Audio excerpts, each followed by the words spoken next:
Yeah. Yes. I'll let you see. Come on. King FM. No time to waste. We live the hip hop to the core. Caaxaan fakk dëgg des. soo ne mu ring nga dégg ko. dañu teel a teg am di dem dox amul gestu doo ma tàgg shut the fuck. komp nañ lu wees whether you like it or not. foog ñu tëb seen barrière yi go doon seen dum ni jackpot dëggantaat la ñu ngemboo. Here we go.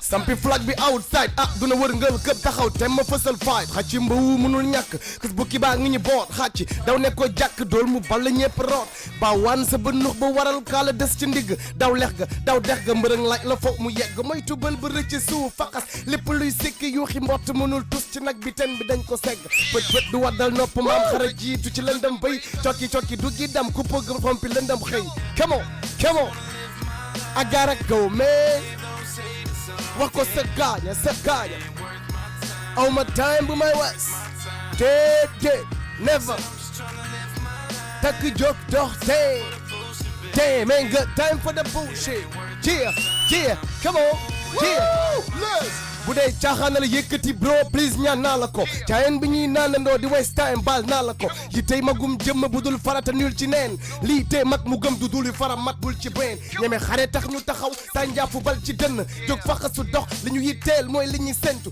bi mu taree la ñu waare def tubay yi bënn gàddu ndam li yox tul ci brain yi fent senku bu la dara war a mën a tere dox sa dox priorité la war a doon brother lu nekk ak waxtoom war a ba ni teen gàddu peel gas ba daj ndox mbégte suba ngoon faj tab rey saxu góom donte atti néew na naa fàggu doon mag ci xel app diggi géew la njatt ragal xufat ko ndel fenn xel yi def ko endurance infiniment élevé steppat fel yeeg vigilance bañ bokk ak gaañi kees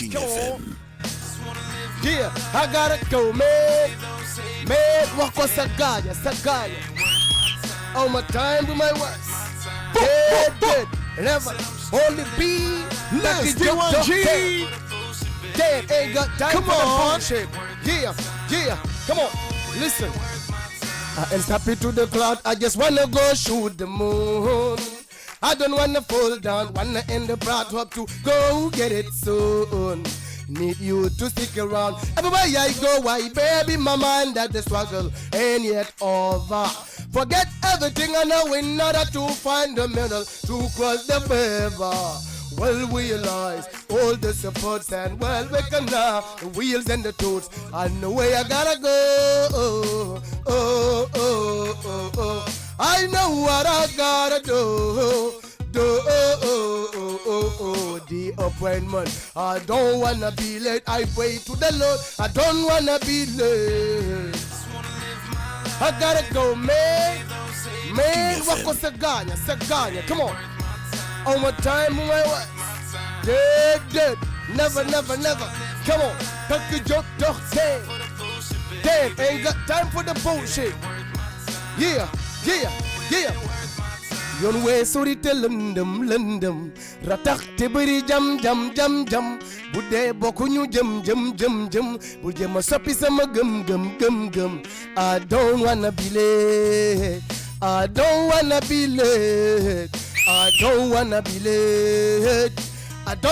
be late extraordinaire. Yeah, what's up? Yeah, what's up, Mr. Les Z1G? Ça fait super plaisir, les affaire bi intro bi ak dugg bi saf na trop. Yeah, we cool, man. Yes, I. En tout cas, di la remercier bu baax di wax ne ki ñu invité bien entendu pour ñi ko xamul, mais je pense que beaucoup le connaissent déjà. Il s'appelle Les Z1G, un super chanteur. C'est le phénomène actuellement du rap galsen parce que dafay allier li nga xamante ne mooy hip hop ak way et puis dafa am yërmande. yaa ngi déglu la 99.4 Leuz bonjour à toi. waaw asalaamaaleykum Oli bi. waaw maaleykum salaam. asalaamaaleykum King FM. asalaamaaleykum Sénégal yëpp asalaamaaleykum waa Mbaaw. donc voilà ñu ngi siyaar ñëpp di rafetlu invitation bi donc voilà ñu ngi fi ba ci kanam quoi. super en tout cas damay wax ne xam naa ne baat bi xaw na sonn parce que temps yi da nga nekk ci série concert yu métti. exactement donc mais artiste nga parce que gis naa ni nga joxe déjà sa bopp ci début bi massa en tout cas ci voix bi mais je suis très content nga accepter invitation bi ça fait peut-être 2 mois may daw sa ginnaaw. tey la ko yàlla dogal. waaw noonu la demee. en tout cas fi ñu nekk nii fan yi yàlla dafa def ci carrière artiste tout le temps dafay am benn déclencheur ak benn déclic. yàgg nga liggéey ci suuf nekk koo xamante ne da ngay représenter Mbao. mais mun nañu wax depuis 1 an vraiment yàlla tàkkal li nga xamante ne mooy sa musique. parce que Sénégal yëpp apprécié nañ sa son ma bëggoon tuuti nga gën a présenté wu pour gars yi xam Leuz fan la jógee fan mooy départ am fan la débuté ak lan moo la yóbbu ba tey nga nekk Leuz di représenter Mbao. waaw déjà merci beaucoup si opportunité bi invitation bi comme ni nga ko waxee yàgg nañ ko wàcc mais tey la ko suñu borom dogal. et que voilà mu nekkoon lu xawoon difficile parce que fan yi moom xawoon na jaxasoo tuuti. tout à fait et que voilà mais bon lu mënul ñàkk moom faw mu am. donc voilà juste pour une petite présentation de Leuz. Leuz Diwane G dafa nekk artiste boo xam ne mën naa wax ne ba ma commencé rap. Officiellement c'est en 2004. D'accord. Donc 2004 laa commencé woon nañu quand même temps booy. mën naa wax ne virus bi dugg nañu depuis 98. 99 2000 2001 2002. ok donc ñu koy fooyee di màgguwaale ak moom mais 2004 la ñu dugg ne officiellement dañuy def carrière. sérieusement. donc voilà 2004 2005 6 7 man kese maa doon évoluer. di def tournée ci école yi affaire yooyu affaire de Fosco. ba 2007. après si la ñu créé benn groupe bu tudd Diwane G. d'accord donc Diwane G. ma formé ko man ak Pape Abdoulaye Seck Yangzo. ak Ousseynou Diagne Seck donc ñu nekk 4 membres au début. au début oui. waaw 2007 2008 9. après gars yi commencé voyager. ñenn ñi jàng bi xaw leen tënk. ok donc ñun ñëpp jamono jooju ay élèves la ñu woon après ñu jógee ci élèves dem étudiant. après voilà ñenn ñi nekk ay professeurs. après ñenn ñi voyager dem France. donc voilà mu xawoon am distance mu xawoon compliqué. ouais donc 2007 8 9 ba 10. je crois ba 11. groupe bi moo doon existé ci turu groupe bi quoi. man nag à partir de 2011 gars yi décidé ne dañuy bàyyi. defi ji leneen. donc kenn ki defi ji réalisation. kenn ki defi ji infographie. très bien voilà keneen ki dem France moom fa la mujjee des ba léegi mu ngi fa mais dina ñëw de temps en temps quoi. ok donc man 2011 ma reprendre sama carrière solo. donc pour bàyyi fa turu Diwane G parce que esprit bi mu ngi fi ba léegi. mais membres yi bàyyi nañu mais ñu ngi ci groupe ba tey. donc voilà loolu moo taxoon ma teewaat Diwane G def Leuz. indi Diwane G ne mission bi dinaa ko yeggali même bu dee man kese mais dinaa ko yeggali quoi. très bien donc 2011 ñu def hip hop Discover. bu Simon. mooy sama première apparition mën naa wax ci public bu mag bi. d'accord donte ak Nescafé daan nañu wër daan nañu dem ay club grand affaire yooyu. ok à partir de 2011 la ñu décidé. génn carrément. ok donc ñu def hip hop Discover dem final. à notre grande surprise parce que c'était suñu première participation en tant que carrière solo. ndeysaan donc ñu dem demi-finale dem finale. donc après affaire yi commencé voilà am forme ñu ne voilà léegi il va falloir nag ñu liggéey carrière. donc pour def benn produit. donc 2011 2012 laa def benn single bu tudd So Confused. yeah donc 2013. ok ñu defal ko vidéo. waaw si laa dem Maroc voilà vidéo bi sax Maroc lañ ko defee. très bien donc 2013 14 15 ñu nekk ci préparation enregistrement. émission par émission concert affaire yooyu tournée. job carrière bi carrément. donc 2015 nag ñu génn produit bu tudd Diagnostic. ñu def ci 17 titres. ndeysaan mais avant boobu. defoon nañu benn compile. waaw bu génnoon Afrique yëpp bu tudd Afrique hip hop mixtape. ok amoon naa ci benn son. amoon na beneen compile bu génnoon Mali bu tuddoon Mamadou Lamine Keita Foundation. d'accord boobu tamit amoon naa ci benn track. ok donc loolu mu commencé voilà dressé wu un peu partout. après nag 2015 nag ñu ne nañu génn produit bi. mu tudd Diagnostic ñu def ci 17 titres. à partir de 2015 nag si laa ñëwaat voilà boobu ba léegi 2015 16 17 18. voilà après Mburoog Lem ñëw ci beneen produit. parce que 2015 16 17 18. waaw benn produit moo doon dox.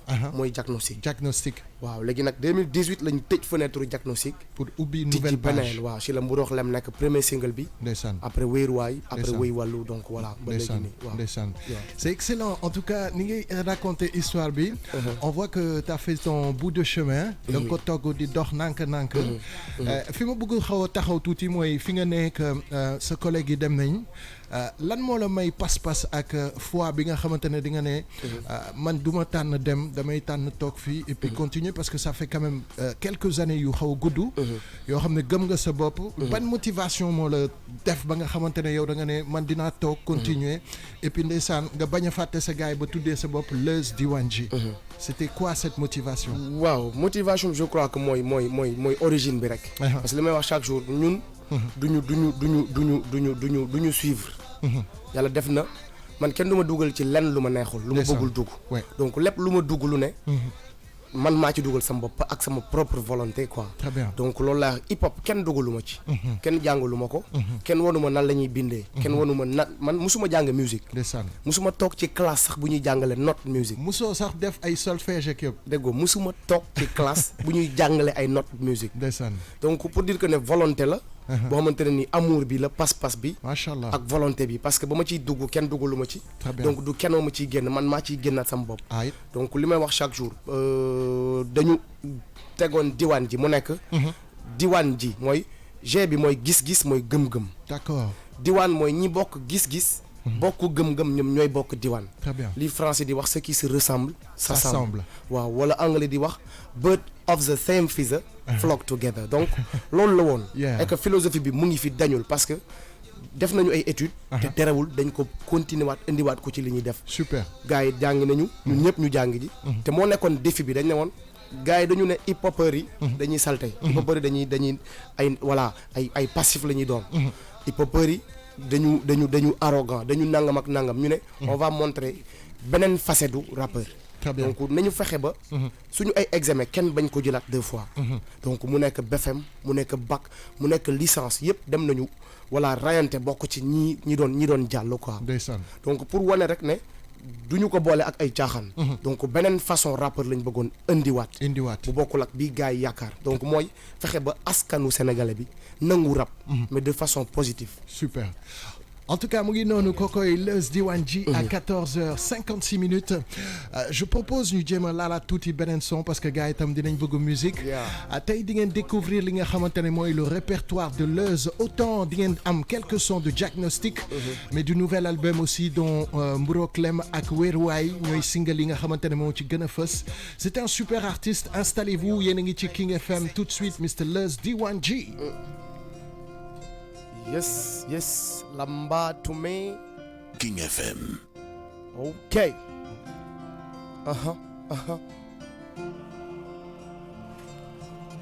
Only B. Est-ce que pare ngeen? Yes, sir. This is Cinema Beats production. fi ma jóge gënoon ko jege fiñ ko yaakaaroon fu ma jëm xëy na mu lëndëm xaw ma lu mu doon yaakaar ak bëgg-bëgg moo ñuy gunge dañuy saytu li ngay xaar ak li muy doon bëgg wuuteeg li ngay coytu jéem a komp li nga romb li ñëw suba doon kumpa caabi ji tijji sa xomb wëri loxo bi ko këmp rëbëgul waari tijjee ka tëj tiruwaari dégg écho warul tax nga tiit yow rek ci couloir yi àdduna selebe yoon la foog ngay assumer say choice dellu gannaaw noonu la xaral jéggi def ni moyes munoo xam kuy daan tànk bëre woo ba noppi foog nga ngemboo dëggantaan bëre daan gaañi noppi foog ñu teg ci bët ni muut junju doyul doomu aadama xëy takk buut dóor waar bàyyi ak rabana duñ la gunge telal njaabaloon xam fi nga jëm yaa xam li nga bëgg doon ku nekk ak la nga gëm fii ngay mujjee boo ko xamoon fa ngay njëkkee doo sonn ci tànn yoon yoo yaa ñàkk xa ma waral ku nekk di lambaatu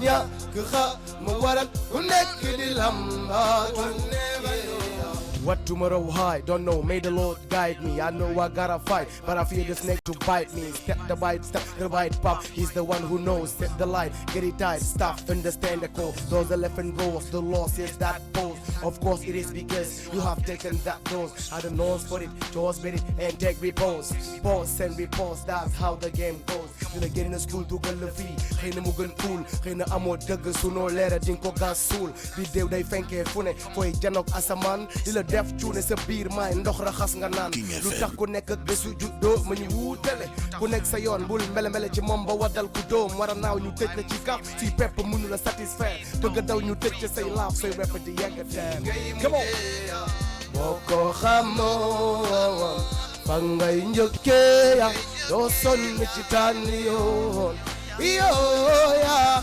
ñàkk xa ma waral ku nekk di lambaatu ñàkk xa ma waral ku nekk di lambaatu fan naa ne génte yeewoog jom xëy wàcc wàll ak yaakaar jël suba dénk suñuy boom njox tey defal naqar xel di jeex la bët ñuy wër jamaa feneen fu dul ci suuf xel di jeex la bët te évidemment kës gëtam la ñu tuuf tax xoolam leer mu tego te ñu teg ci teg dal yi bañ mer dox kalme neer moo ñu fi ñu teg xal yi tànk yeegoo amoo njariñ doonal dof bi anyway tànk yeegoo doon sëriñ ñu naan këf bi nga ni may ragal ñàkk fayda fi tey fiital laajal ku la neex yeggal yeggu tay ga kës beral amoo ku ko xeex ku caalit jaay ngoram ku fuxale wan na meer loo gis am na borom nit a ngi lekkante ni ceeb rey nit wala daf loo ko lorey waajuram am fit wala di bëggee lu ne lay juram ligne d'arrivée la ñëpp di comptabiliser jaaral ci dérivé ba seen comptabiliser li ngay mujjee naana naana oh naana naana oh sonn ci tànn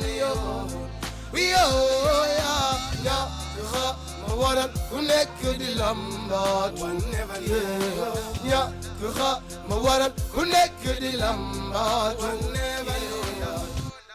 oh na na na na eh na na na na ndeysaan yaa extraordinaire en tout cas fi may bëgg ñëw ak yow Leuz c'est cette manière de ni ngay bindee damay gis da nga xaw a versatile autant di nga laal ci anglais bi ak souvent ci wolof bi est-ce que c'est un choix personnel pour peut-être toucher beneen public wala est-ce que c'est ni ngay bindee tu te sens un peu plus à l'aise ci registre boobu pourquoi nga am un petit peu style boobu noonu waaw mooy double facette yi nekk ci Leuz rek mooy Leuz bi way en même temps Leuz bi rap ouais. mooy Leuz bi chaque jour du tënku rek ci benn affaire moom laay wax gars yi chaque jour te li nekk ci man rek mooy génnaat li may wax chaque jour bañ ko utiliser day nekk trahir sam bopp parce que tamit mënuma nekk depuis mon enfance di try ci anglais di ci fort de collège à lycée à l'université sama cursus ku ko xam-xam ne Leuz voilà anglais dafa bokkoon ci man moom laa bëggoon te xaw ma lan la naturellement la ñëw ci man donc mën naa wax sax ne moo ma dugal ci écriture parce que ba may nekk xale laay déglu ay Bob Marley am ay fascicule ñu def ci ay texte Bob Marley donc ma koy lire di dem di xool dictionnaire yi di gëstu di xam lan lay wax et cetera donc may dem ci English club yi di màgguwaale ak moom di dem fac nekk département anglais def civilisation ak littérature américaine anglaise africaine donc mu nekk si sama si mën la bokk li may wax gars yi chaque jour def naa ay sa essence la bu nekk exactement donc nii sénégalais yi di làkkee wolof di ci boole français parce que France moo ñu colonisé te day ñëw naturellement donc man tamit li ma màgguwaale je crois que évoluer ak moom day ñëwaat naturellement des fois dama koy bañ mais day ñëwal boppam bañ naa ko nag début bii daan na ñëw lu bëri mais actuellement commencé naa ko wàññi parce que voilà gars yi duñ ko comprendre mais tamit comme ni nga wax léegi tamit da ciy baax tamit yeneen xeet yi déggul wolof tamit ñuy comprendre même bu dee ñaari terme wala ñetti terme ci li ñuy wax retrouver seen bopp voilà loolu tamit leneen la di jël benn terme bu ndaw jaayee ko suñu làkk c'est anglais je crois que moyen bu baax la pour jaay wolof tout à fait parce que wolof bi c'est bon pour les sénégalais mais après gambiens yi après voilà ñeneen ak ñeneen nigériens yi bala ngaa wax sa waxu Europe mais Afrique déjà je crois que anglais moyen bu baax la pour véhiculer donte sax une petite partie ci li ngay wax gars yi comprendre ko quoi. très bien nice na trop en tout cas j'aime bien ni ngay approche bi nga am ci musique je pense que c'est une nouvelle manière de d'approcher la musique mu tax ma seetlu que est-ce que je sais pas que toi tu es conscient que ce public parce que damay gis souvent bu may nekk rajo di animé ay mag yoo xamante ne peut-être am nañ 60 ans wala ay mère wala ay xale yu ndaw yu am ay 6 ans wala 10 ans di bëgg sa musique di ko way est-ce que tu es conscient que ce public est très très large et très éclectique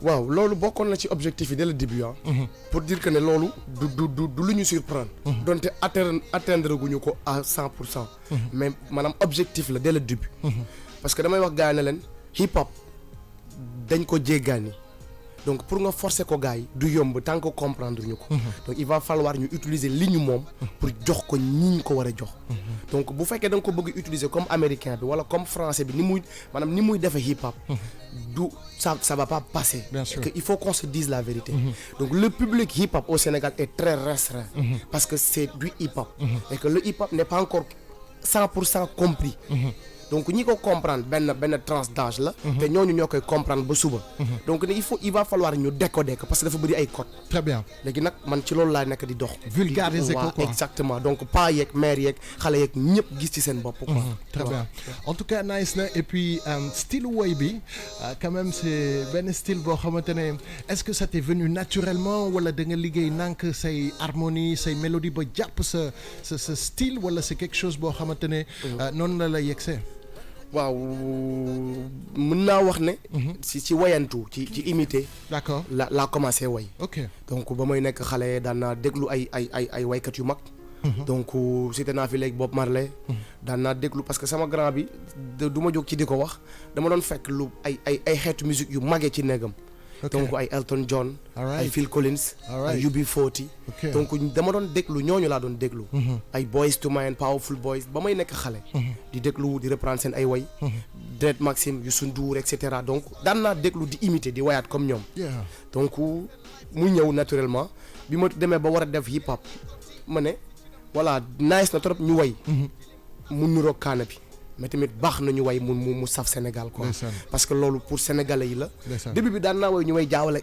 ñeneen di ma jox ay yeneen tour du ma ko citer parce que neexuma woon waaw donc loolu moo tax ma gën ko liggéey pour ñu bañ ma jaawale kenn ku dëkkul Sénégal d'accord donc liggéey nañ ci début bi mën naa wax ne don la naturellement la ñëwee waaw mais après ak ay orientation nit ñi wax ñu déglu donc damay citer ndongo di donc ay dama koy citer chaque jour parce que seeti naa ko bi ñuy door a liggéey waaw ñu jox ko mu déglu ak respect jóg taxaw ne ma kan mooy way man naka man mu ne ma da nga ko ragal mais lii développé ko donc ba may nekk xale loolu dëgëru ay 2008 2007 je crois mu ne ma développé lii timbre vocal bu identique nga yor te c'est africain très bien donc lii je crois que boo ko maîtriser di nga am lu kenn amul Afrique effectivement donc voilà ñu déglu ko tamit donc dox ci liggéey ci ba alhamdulilah quoi macha allah mais li mu wax dëgg la parce que sa voix dafa am cachet te cachet bi moo am man en tant qu'animateur je trouve que li nga wax loolu la c'est-à-dire ni ngay wooyee dafa am style boo xamante ne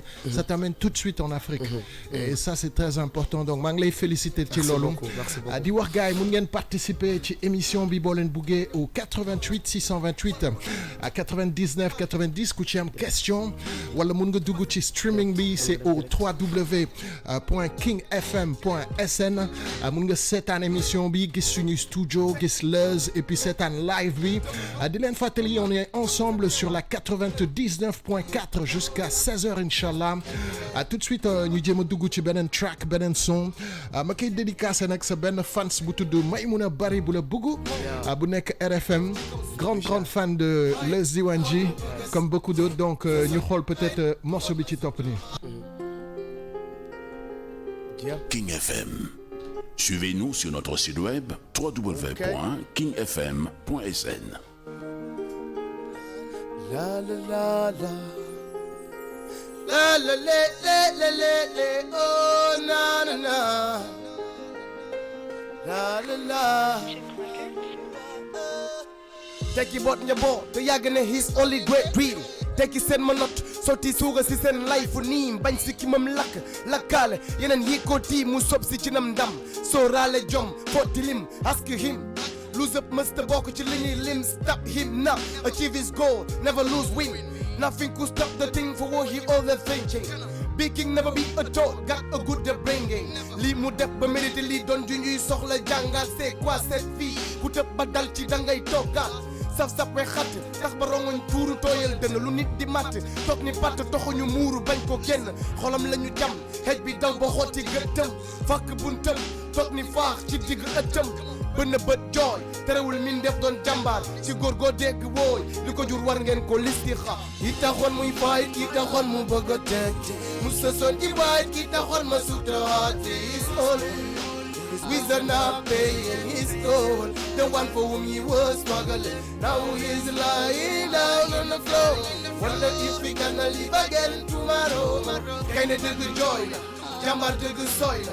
Lu la bett mën la gaay la dënnu soja tooy na. Ngir yi la def sa gën neem, ngir yi du xef sa gëddi jéem. Bootu, boot, root, dékku xotti potam got jël naf som noot. Ni mottu muslu sent bosam jot. Teel a jàng kootu nit pat. Bañ ñi ko wër fot every day he was busy in the mind what is to be done just to make the weather fine pexe war ko tijji kës du vache caabi law bela raxe gur tigi bépp fase daw bela yàlla understand ne budul moom du doon keneen jóg wiri julu gën dem bañ a tooge neen njëriñ fekke li nga yéene nit la ci borom jotam bu weccoo amoon sa teewaay may gënal fuuf nekke yoo laaw noppi na sa njëlbeen li ñu nam ak li muy doon mën na bañ a doon benn fi muy jekkee la ko yootu teg ci wetam kenn du xëccoog moom moo ñu boole yilif ci kaw suuf ki taxoon mu bëgg a tekki ma suta hadis oh it's been nothing his goal the one for me was struggling now he's lying down on the floor we gonna live again tomorrow kay ne dëgg jooy na jàmbaar dëgg sooy na lu la bett mën la gaañ la dënnu soja tooy na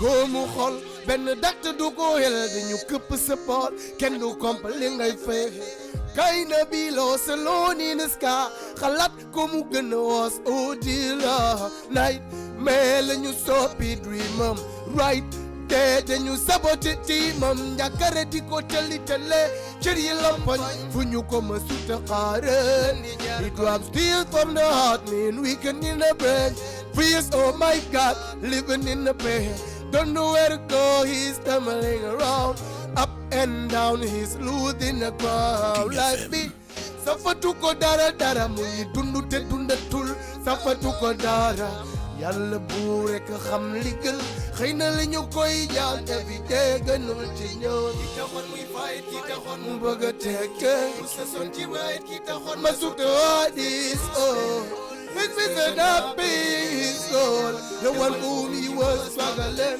now he's lying down on the floor we gonna live again tomorrow kay ne dëgg jooy na jàmbaar dëgg sooy na lu la bett mën la gaañ la dënnu soja tooy na yo yeah yo la la la la la yo he's lying down on the floor wonder if we gonna live again tomorrow yes sir yes beaucoup d'émotions 15h12 minutes la discipline gis naa ne c'est quelque chose de très important ci yow ak sa manière bi ngay liggéeyee ni ngay caler say émission ak sa staff bi ñu yegsee sama technicien loolu la ma doon wax mu ne ma ñii ay professionnels lañ parce que d'habitude artistes yi dañuy ñëw bu ñuy joxe seen musique day tas fii mu ne ma mais dossier bi gars yi dañ ko pare c'est quoi cette discipline bi nga teg sa bopp ak bi nga am kan moo la ko inculqué.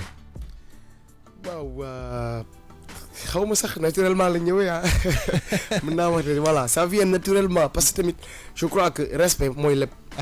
respect mooy lépp te day feeñ ci lépp tamit. dëgg la donc boo respecté sa bopp respecté ñi ngay liggéeyal.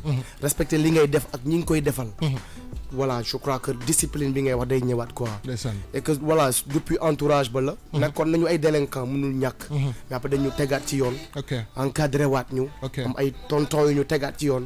am ay association ñu récupéré. cadré waat ñu. donc defaat ci ñun éducation. di ñu voilà li may wax chaque jour amoon nañu. grand yoo xam dañu sacrifié wu. donc di ñu defal ay cours de renforcement gratuit. di ñu defal ay té débat di ñu orienté waat. donc voilà def si ñun mën naa wax ne ñeme jël parole ci public. macha allah làkk français te doo am complexe yooyu yëpp donc dafa am ñu ko def ci ñun. ñeme ñu jox crée nañu jàngale leen. donc ñu nekk ay booy am ay élèves yu bëri ci benn classe. nga nekk booy bu ndaw di door a am bac. ñu jàngale loola. donc def ko ci yow forcé loo ko ba nga nekk professeur. donc voilà après nga génn foofu dem université. nekkaat ci ay association di créer. di dajale booy yi amul logement wutal leen appartement. donc di leen orienter ñi ñu amul orientation nga rayante fexe ñu orienter leen. donc je crois que loolu dañ ko def si ñun quoi. super donc loolu mooy feeñaat du rek musique. parce que je crois que musique dëgg-dëgg entourage la. évolution la expérience la donc loolu yëpp mooy daje mooy feeñ ci sa musique. d'accord super beneen affaire bi nga xamante ne bëggoon naa ñu ñëw ci tuuti. dama seetlu zone de Mbao. du ma wax amu fa artiste rappeur parce que xam naa benn groupe bu tudd Fëkk Firi. nekk ay lébu. ma bëgg a xam un peu est-ce que déjà am na yeneen groupe yu fa fës et puis qu'est-ce que ça te fait nga représenter Mbao gis nañ ne depuis yow nga génn. Mbao gën na am tuuti dooleem. et puis est-ce que yaa ngi pare peut-être ay projet pour jàppale ce secteur. et puis peut-être tëgg fa ay concert également. waaw avec grand plaisir li moom damay am contentement pour tontu ci parce que voilà Mbao je crois que ñun njëkkuñu fa nekk artiste. d'accord donc damay wax chaque jour Kunta Kinte benn grand la boobu fa lañ ko fekk mu ngi ci woon. te mu ngi ci ba léegi sax. jusque te peut-être dafa nekkul Sénégal. moom mu ngi côté Brésil actuellement. Brésil waaw ok. mais bon ñun bu ñuy tàmbali daan nañ ko fréquenter lu bëri. daan nañ waxtaan ak moom. et que am nañ ay kuréel yu bëri yu ñu tegoon donc moom defoon na benn affaire. amoon na studio këram. au-delà de loolu amoon na ay association ñun mosuñu jóg ci loolu parce que li may wax chaque jour mën nañ moo ko dàq. donc dañ doon fexe ba di jéem a dajale kenn ku nekk li nga mën ñu dajale ko pour Mbao yëpp. d'accord mais comme ni ñuy waxee rek politiciens yi des fois dañuy wax naan artistes yi boole leen. te ñoom boolewuñu malheureusement ñoom kenn ku ci nekk boppam lay demal mais dañ naan artiste bu ngeen boolewul duñ leen defal nangam ak nangam. mais artiste mënoo leen boole mënul nekk. parce que ay idéologie la. ay philosophie la tout à fait. ay leneen ak leneen ku nekk ak sa compréhension. dinañ daje dina nice trop mais début bi. après lu ci ëpp voilà ku ci nekk day dem ak propre philosophie am quoi. ok donc def nañ fa ëttu hip hop. franchement pour dajale gars yu bëri. ëttu hip hop d'accord donc. avant sax sama carrière di am benn forme bi. defoon nañ ko fa di def ay concert di def ay cotisation ku bëgg a def dara ñu jàpp ci ñun ñëpp. donc am na ay groupe yu bëri yu jógee ci ëttu hip hop. donc Fëkk Firi Mbao la dëgg c'est vrai. xam nga leen bu baax. ok donc y a Climax. y a Biggie Six y a Yana. d'accord ay talent ñu ngi fa. ok jusque ne peut-être li yàlla moom feeñ. mooy feeñal ku ko neex. ak waxtu wu ko neexee. donc loolu lay wax chaque jour du talent du volonté personnelle. loolu suñu borom moo koy namm ci yow def ko. donc ak loo ay am na ñu fi ay te amuñu carrière. am na ñu fi xamul dara te am carrière. donc loolu suñu borom la. dama leen di ñaanal ñoom ñëpp ku ci nekk li muy séntu ci li muy def yàlla tamit voilà may ko ci doole. allahumma amin. mais bon am na fa ay talent quand même du ñoom rek. te tamit juguñu ci def parce que fan yii passé la ñu fa def benn festival. bu tuddoo Mbao Fës. lépp luy aspect culturel lu Mbao fësal nañ ko keroog ñoom ñëpp joué nañ artistes yëpp. y a pas longtemps je crois que le 15 août démb barki démb def nañ concert ci stade bi. et que ñoom ñëpp tamit joué nañ donc ñu ngi jéem ak li ñu mën. parce que amuñu sponsor. amuñu label. amuñu partenaire lépp ñun ñoo koy def ak suñu dooley bopp. bien sûr donc li ñu mën. li ñuy def peut-être bu yàlla indee doole ji gën a bëri ñu def ci liñ ci war a def pour ñëpp. inchallah waaw inchallah justement côté aspect financier bi. du ma wax que peut-être say affaire a ngi dox mais je veux dire que fi ñu nekk nii quand même on te voit très souvent ngay jouer. ci région yi. maa ngi doon wax ci njëlbeen que topp naa la peut-être 2 mois balaa ma lay am. parce que chaque fois da ngay am spectacle chaque fois da ngay nekk ci liggéey bi est-ce que tu t'y retrouves financièrement wala aspect financier bi pour yow. peut-être c'est pas léegi yaa ngi xaar encore ci kanam affaire yi gën a dem pour nga mën a jàpp dara parce que bëgg naa xam côté boobu c'est important pour un artiste de savoir. est-ce que tu t'y retrouves financièrement. waaw ñu ngi sant yàlla quand même. tonte amuñu ci ay milliards amuñu ci ay xaalis yu voilà ba nit ñi duñu joxoñ. comme li gars yi di wax fay nañ leen ay cachet 20 millions c'est faux. dëgg ñu ngi ciy sant yàlla parce que comme li may wax rek. ñun dañu nekk ci phase construire. d'accord. te kii di construire. oui wax sacrifice. tout à fait donc wax voilà. projet dans le long terme. donc du ay léegi du li may wax léegi. da ngay ji. ne saxal mbaa ma sulli la loolu Sénégal rek mooy def loolu. day sax léegi wala nga sulli ko léegi di xool lan moo ko teree sax du sax. donc ñun dañuy nekk ci phase boobu. li ñuy gis ci àll bi yëpp ñun ñoo koy defal suñu bopp. amuñu benn promoteur bu koy tëgg. ñun ñooy teg suñu propre initiative liggéey ak ña fa nekk demal suñu bopp. liggéey ko ñëwaat. donc lu ci bëri ci transport lay yem. ci organisation bi lay yem des fois da nga ciy génn ak tuuti bénéfice des fois du am sax bénéfice. mais duñu fen suñu bopp. ñun la. loolu ñun ñoo opté loolu. c'est-à-dire ci phase construire lañ nekk xam naa peut-être du ñëw léegi.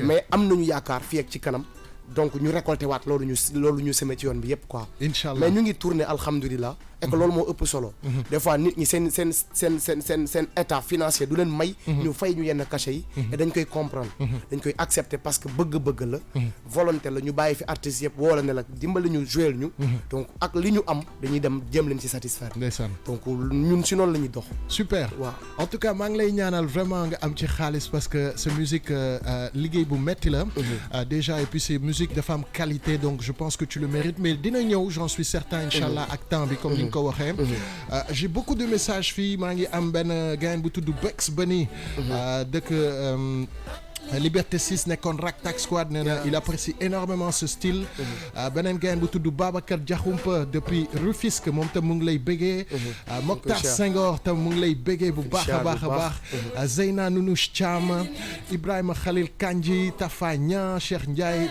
énormément de Sénégalais yu lay déglu actuellement et qui apprécient énormément cette émission ak ce style il est 15h20 bu dee da ngeen ñu dàpp c'est un super chanteur Leuz je suis très très très ému ci li nga nekk fii et puis gis naa côté spirituality bi dinaa ci ñëw bu ci kanamee bàyyi ñu mosal tuuti gars yi encore early in the morning. King FM, première radio digitale du Sénégal.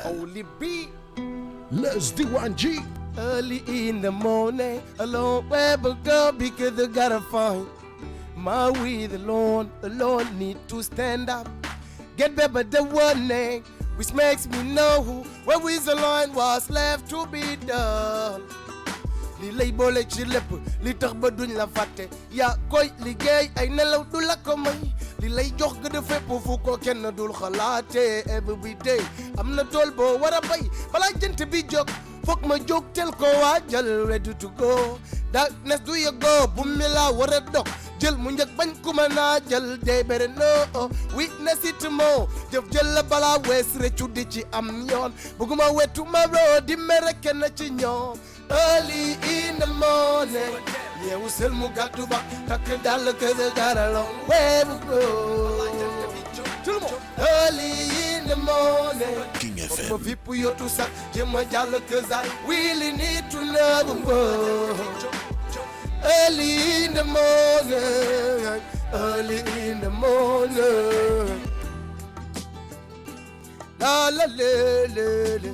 King FM. Oh na na na na na na na na na. Tout le monde.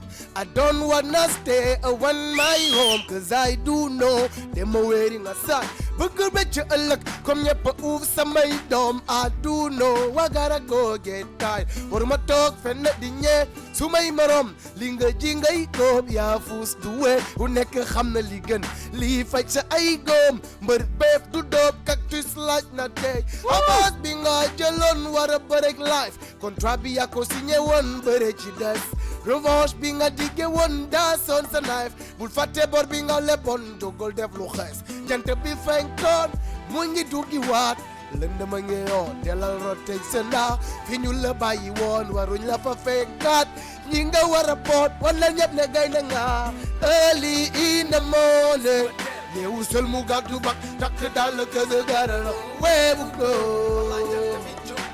early in the morning foog ma fipp yotu sax jéema jàll kësa really need to know early in the morning, early in the morning, get up at the very time, don't accept to be late, don't be a loser, stand up. However the climb go, open up the gate, well be a good to the Fredo. Pogumenyurero, my sister, oh na na na na na na na na na. Early in the morning, yeah, we sol mu gàddu bak takk dal ko de garalo where we go. Early in the morning, foog ma fipp yotu sax jéema jàll cause I really need to know. Early in the morning, early in the morning, early in the morning, yeah, we sol mu gàddu bak takk dal ko de garalo. Hello, where to go? Early in the morning, people here to suck, cause I really need to know. Early in the morning, early in the morning. Yes, sir. Early in the morning. affaire dafa neex ba maa ngi gis sa staff sax sa waajee ngi commencé kii affaire yooyu te pourtant mu ngi liggéey ak yow mais son bi day neex ba xam naa ne du ci doyal. En exclusivité. am na kuy nelaw tamit xaaral ma yoole ko am na kuy nelaw ci gars yi. Allez, 15h24, plus que 6 minutes balaa ñuy song li nga xamante ne mooy le journal de 15h30 ci diggante bi dinañ jéem a laal wuy wolo Mr Leuz D1G aujourd'hui sur King FM 99.4 yaa ngi ci sa émission bi tudd tëf rap wolof moo raw avec Only B Gaza Hong Kong. Watch out. Merci Leuz. Live and direct King FM. King FM. Oh na na na na.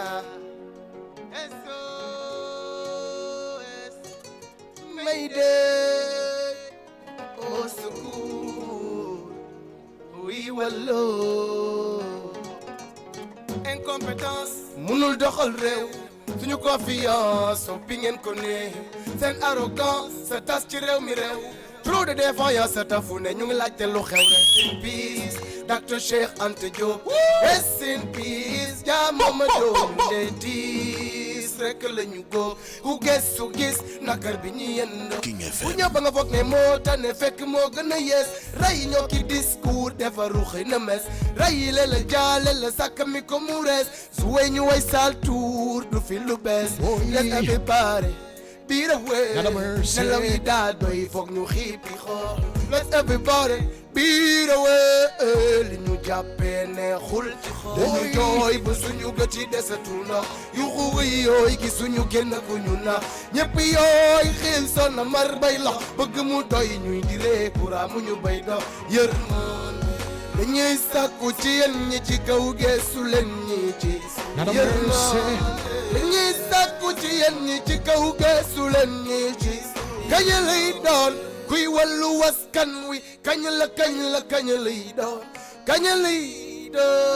doon ku ñuy walloo amuñu lu ñu lekk amuñu lu ñu naan buy xiin di mën ci ndox mi la ñuy fanaan koo gis mu ne tekk njàkkare ko daan sa ngéem rongo ñi di gaaw a tox ni sa ko courant yëg segul ci yenn gox yi ba tey étudiants yi de ku sox yi fa ngay champ de bataille njàng mi di soo profit grève coow li du tey paj mi tiwa dox mag ñi wax ba taay béykat baa ngi jooy sàmmkat bi nappkat bi soxla ku leen geesoo wiyooy dafa doy àll baa ngi laaj wàllam bu leen ko gasoo tout le monde desatul ndox yu wiyooy gisuñu génn ku ñu na ñëpp yooy xiin sanamar bay la bëgg mu doy ñuy diree courant mu ñu bay dox yërmande ci yéen ñi ci kaw geesu leen ñi ci yërmande ci kaw geesu leen ñi ci au secours SOS Mayday appel de détresse au secours SOS Mayday appel de détresse kañ lay doon kuy wallu askan wi kañ lay doon kañ lay doon ku ñuy walloo dañu leen fal di leen fay pour ngeen liggéey bàyyi leen ci xel delloo cër bi ñi ko moom am leen xel ñu ngi leen di xaar ngeen liggéey bu leen bolloo suñu xol di seddoo suñu ko dañu leen fal di leen fay pour ngeen liggéey ci xel delloo cër bi ñi ko moom am leen xel ñu ngi leen di xaar ngeen liggéey seddoo suñu ko dañu jooy ba suñu gët yi desatul ndox yu xuy yooy gi suñu génn ku ñu na ñëpp yooy xiif sana mar bay lox bëgg mu doy ñuy di ree kura mu ñu bay dox yërmande dañuy sàkku ci yéen ñi ci kaw geesu leen ñi ci yërmande dañuy sàkku ci yéen ñi ci kaw geesu leen ñi ci yërmande yërmande gaay lañu ci kaw geesu ñi suuf yeah, what's up nice Tina fuck Fury liggéey toujours travailler encore travailler, beaucoup travailler et toujours travailler. Liggéey rek am solo. On parle de Sénégal émergent, Afrique émergent. Liggéey moo koy joxe. Ku ci mel ni Leuz Diwane G mu ngi bay waaram di représenter Mbao bu baax a baax. Waa Mbao naka mu kontaan nañ bu baax a baax. Allez, tout de suite ñu songaat la deuxième partie de cette émission et terminer cette émission en beauté. 2 titres yi nga xamante ne ñooy rajaxe Sénégal weeruwaay ak Mburok Lem. Tout de suite le live.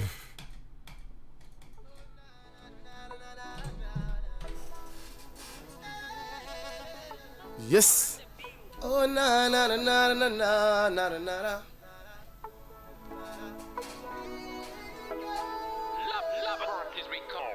Ok, Mass 36. Ok. Jigéen mooy suñu yaay jigéen mooy suñu weeruwaay jigéen mooy ki Yàlla teral te mooy suñu wéetal saa suñu mere jigéen mooy ki ñuy bégal jigéen mooy suñu waay jigéen mooy suñu lay jur yar boot nampal ko te ku mandina batu mi dellu fang ce cordon ombilical qui nous a liés signifie ce qu'on ne peut pas nier. Tout le monde sait ce que cela fait. They lose life giving birth for like where we come from, get it in their womb. Lepi ñep doom bi faj suñuy doom reet nu koom jigéen bu am jom dëj dëpp jigéen mooy jur suñuy doom mala yi sax kenn dooratule. No violence, no woman, no cry. Nit ñi dara safatule and that silence go women till we die. Feminist, misogyne, I don't care. I just think about the human being. Cette personne à tes côtés est un humain, that's my feeling. Jigéen mooy suñu yaay jigéen mooy suñu weeruwaay jigéen mooy ki Yàlla teral te mooy suñu wéetal saa suñu mere jigéen mooy ki ñu tout le monde jigéen mooy suñu waay jigéen mooy suñu weeruwaay jur yar boo nampal ko te ku mandina batu mi dellu oh nana gannaaw góor Yàlla gune jigéen ju baax fa ne di saytu ak toppatoo ci wàllu wu ne bul ko mere dee ko muñal bul ko def sa noon lu ñu la gën a muñal muy leeral sa yoon ajana ngi sa suufu tànku yaay bu la ko àdduna jaral ñaanam àgg na def ko sa weeruwaay wërsëg bi dee ko ci teral ñooy jur yonant wàlli wu góor Yàlla njiitu réew bépp borom ndombal tànk bu ñu sekk ak ñoom ngant ñu bëggee lu lew ci jëflante ak ñoom la ñu bëri rawante jigéen mooy suñu yaay jigéen mooy suñu weeruwaay jigéen mooy ki Yàlla teral te mooy suñu wéetal saa suñu mere jigéen mooy ki ñuy bégal jigéen mooy suñu waay jigéen mooy suñu weeruwaay jur yar boot nampal ko te ku mandina Madame Mercy fi fa wadu wele am sa mali ku fi soxna jaara am sa bamba ku fi asta janka am sa bay ñas ku fi kumandoy am sa mam limaam du yoon ñu leen di joyloo no woman no cry King FM.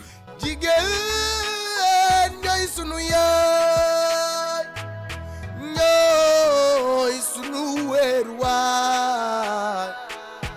no woman no cry jigéen warul jooy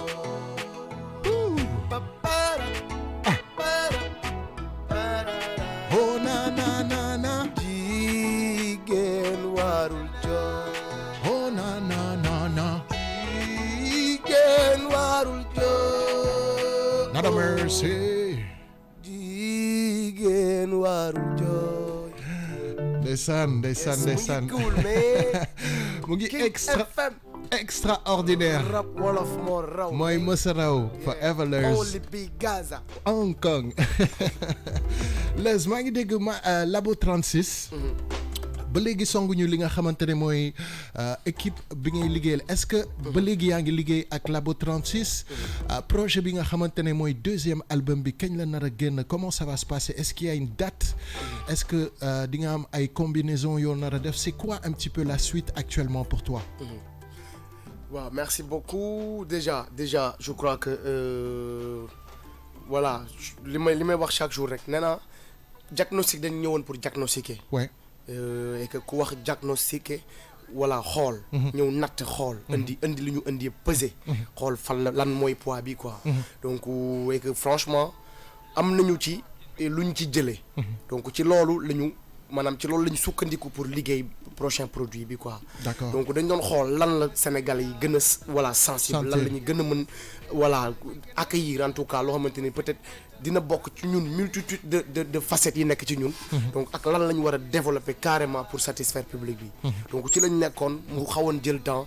boobu ba léegi ñu ngi ci franchement et que voilà je crois que dernière sound yi ma mujjee génn. wan na à peu près ban aperçu lañ la ci fi ñu jëm quoi. d'accord donc ñu ngi ci doon parce que Mburok Lem la ñu commencé. waaw Classic Record ñoo ko job. ok déjà Classic Record ñoo joboon diagnostic yëpp ba mu jeex tàkk. Brill Fight For moo job album ba diagnostic lépp du début à la fin moom moo def lépp produit yeeg yëpp. super yenn produit peut-être am na feneen fu mu jógee mais tout ce qui est enregistrement. mix masterisation arrangement moom moo ko def. d'accord donc après ci même way bi. Mburok Lem moo ko def. ok wuy wàllu moo ko def. ok donc Mass 36 collaboration bi yàggul. mais franchement voilà damay sawar ci wax ci ñoom parce que dañ ñëw yokk doole. peut-être fii Bril yemoon ak ñoom seen doole ñu voilà ensemble ñu liggéey quoi. donc ñu ngi ci liggéey ak Mass 36. d'accord ak Bril Fight For parce que am na son yu bëri moom moo ko def. donc ba léegi c'est-à-dire loxoom daf la jig c'est un producteur bu la jig quoi. waaw li may wax chaque jour ñun tënkuwuñu ci benn kii par relation la ñuy liggéey. d'accord am na ci ñoo xamante ne ni dinañ liggéey ak ñoom. demaguñu ci ñoom am na ñoom commencé nañu liggéey ak ñoom selon relation yi. Bril ñu ngi liggéey ak moom. Mass 36 ñu ngi liggéey ak ñoom. ak ñeneen. d'accord donc Papis bi nekk Papis bu nekk Zach Mbao tamit ñu ngi liggéey ak moom. waaw Baye Mike def na ci ay prod Baye Mike bu Canal 4. ok donc voilà noonu la ñuy liggéeyee quoi day ubbeeku. mais ku ci nekk lu ñu sentir ne yaa ko war a mën a job. ñu jox la ko nga job ko. d'accord donc si ñëw ñu ak benn label si ñëw ñu ak benn producteur. ok ñun autoproduction la ñu mës a def voilà. d'accord dañuy xool li ñu fiil ak ki ñu ko fiilal ñu dem jox ko mu liggéey ko. très bien super mais Mass 36 quand même. chapeau à eux parce que voilà lu bëri ci album bi actuellement ñu ngi ci du ñu joxe date. waaw du ñu joxe date. tur bi turu album bi peut-être turu album bi xon la tudd. xon la. ok le cœur XON. xon. ok xol. xon na. xon na. waaw xon ok xon na. léegi xon muy firnde lan xon. muy rainbow. rainbow ci wolof ok parce que wolof gars yi xamuñu naka la ñuy waxee arc-en-ciel ci wolof effectivement c'est donc loolu si loolu lañ nekk recherche. d'accord indi ay termes yoo xamante ne gars yi doo ko déggaat. très bien donc xon pour wane ne diversité musicale. plus xam nga xon li ñuy wax chaque jour dafa arc-en-ciel dafa am benn damit bu feeñ. am benn damit bu nëbbu.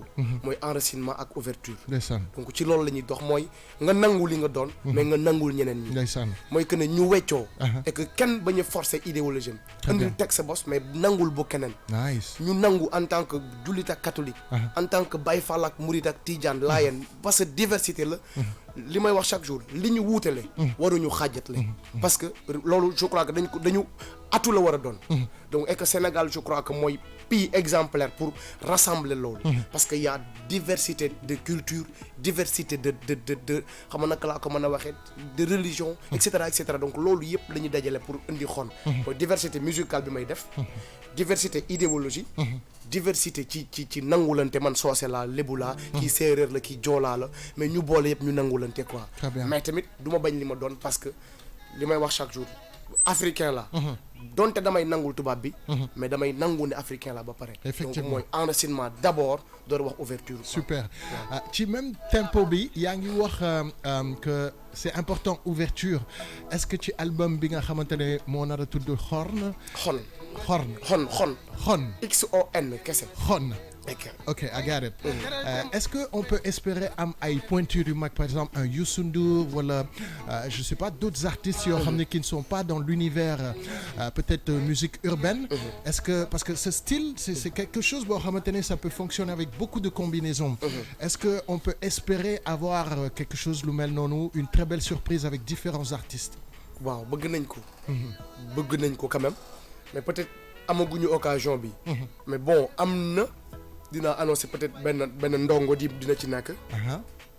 peut-être Dip dina ci nekk. nice Nit Dof dina ci nekk. nice. donc ak ñeneen pour D'accord. voilà pour yam foofu rek en attendant. ok mais comme ni nga wax dina am ñeneen ñoo xamante traditionnel la ñuy def. traditionnel et cosaan quoi. donc ci loolu. ay loolu moo nar a nekk surprise album bi. d'accord. bañuñu ay Youssou Ndour.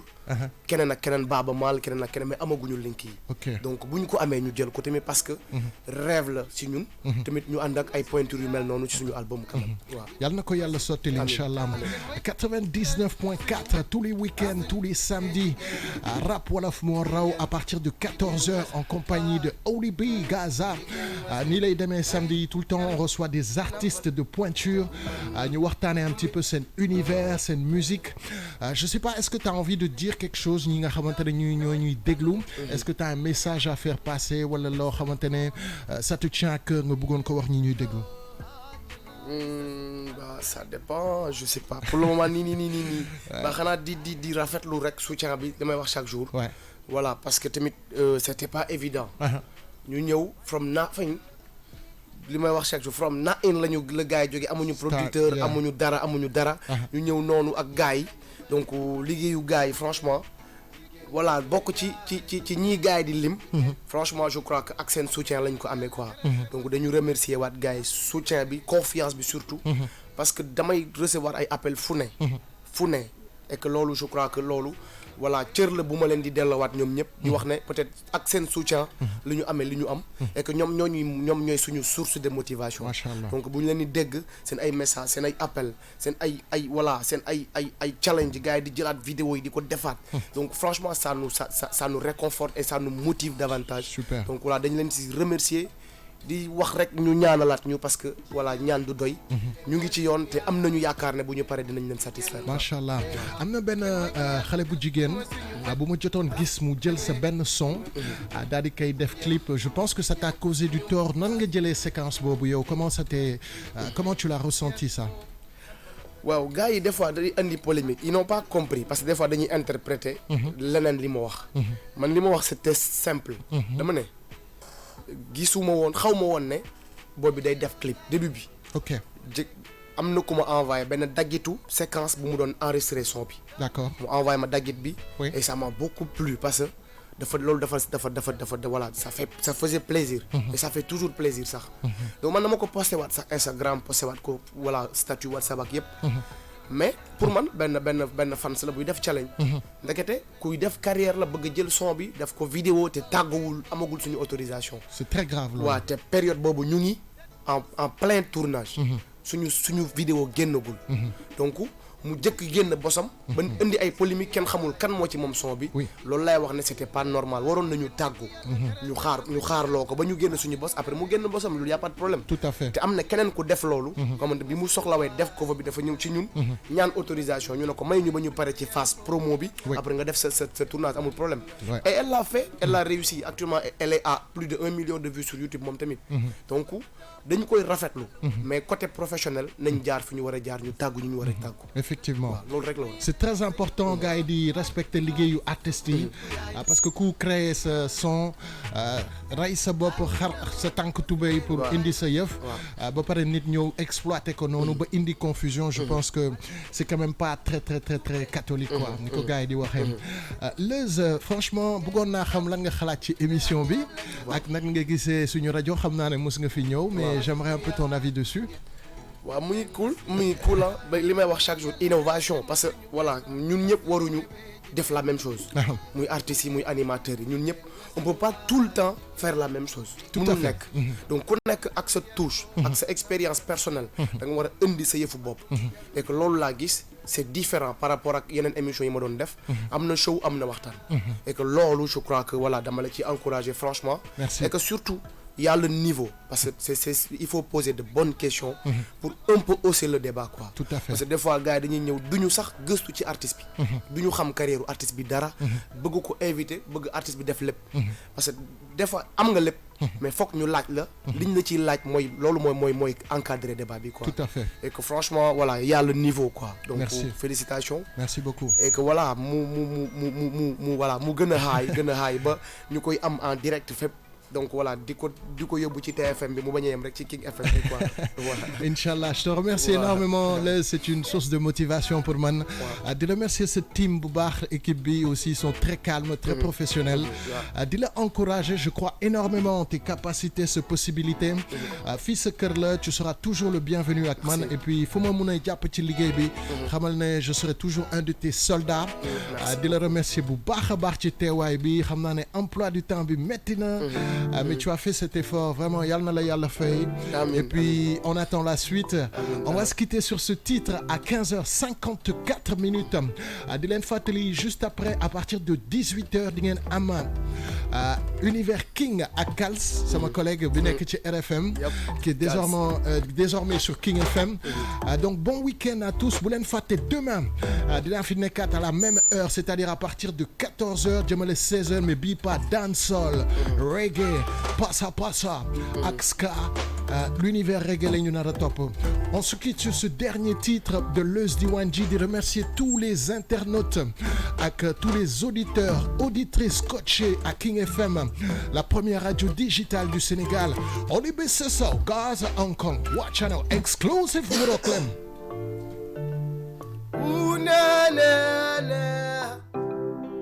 King FM. Sa Abbas la ñu boole ñaari ruu yi adduna du woon tukki te gisew ñu ba noppi benn place ñu bënn sama ruu yi ne ku demoon tukki te mënul ñëw ba léegi King FM. dama xeeg bànneex di ma këli-kële kañ lay doon ak nu may def ba gis la daan ma xeeñ lu gën neex du kii du kële nga newoon ci yoon nu may def ba Mr Stagiaire laa woon CV bi dem na fu ne ndekete yoo du ma liggéey ci ñoom du janeer dañ ma la woon mbégte la yoo c'est debi daj na bu dee yaay jur samay doom yu sundu rek pen xamoon naa ni daanu daje te du nuroog len xamoon naa ne bés bu nu daje mooy dàkk mburoog lem du ma la fen gi mi yeween ñu ànd dem feneen jëndee bu ma la kenn kenn ci ñoom ku mën dara ci ñun te ñun nga tooñ ma maa lay baalu wax leen ma kañ lay dellu ku seeñata mbambalu boo ma meree ma waaru ay leen ñu wax lu leen neex gisaguma lu ñu war a tere dem li may yëg xajul ci ndab du jeex King FM. ay leen ñu wax lu leen neex gisaguma lu ñu war a tere dem li may yëg xajul ci ndab du jeex kee wax bu mu yàq kër dem da nga gën a for xetu bon ci man tak lay def su ma la jege man nga sa boor mat nga li nga doon ci man bu dul yow sama tool kenn du ko ñagee bokk ak yow kër di foo di ree di kontaan mooy sama yéene ci yow mu antu ñu muur la nga uuf sama njaboot je t'aime mon cœur kenn du ñu ree doo dégg ndeysaan dinaa la tee ni mu waree ba dégg jaraboot ma moitié ma reine le toi ma meilleure amie quand je parle de toi j'ai des larmes aux yeux je t'aime et tu es toute ma vie su nduur ak pen est-ce que xamoon naa ni daanu daje te du nuroog lan xamoon naa ne bés bu nu daje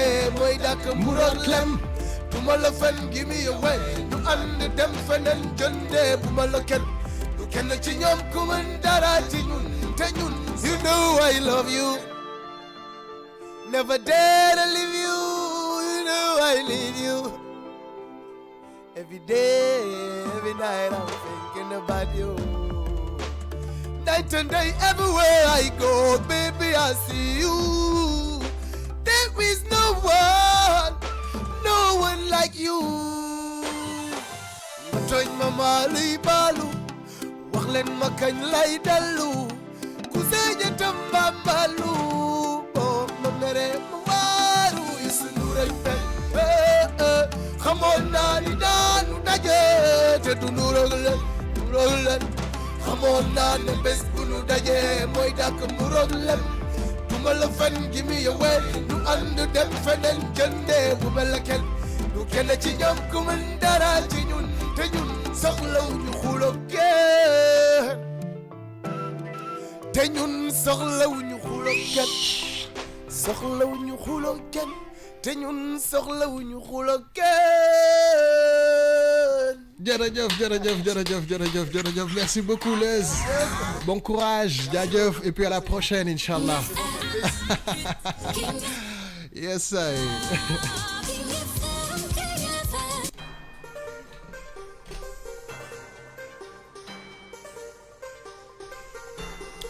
Voilà la fin de cette émission, précisément à 15h54. maa ngi ñëw jox lengay borom juróom ñaari penc yi kooku ñu koy wax Exidex ci sunu musique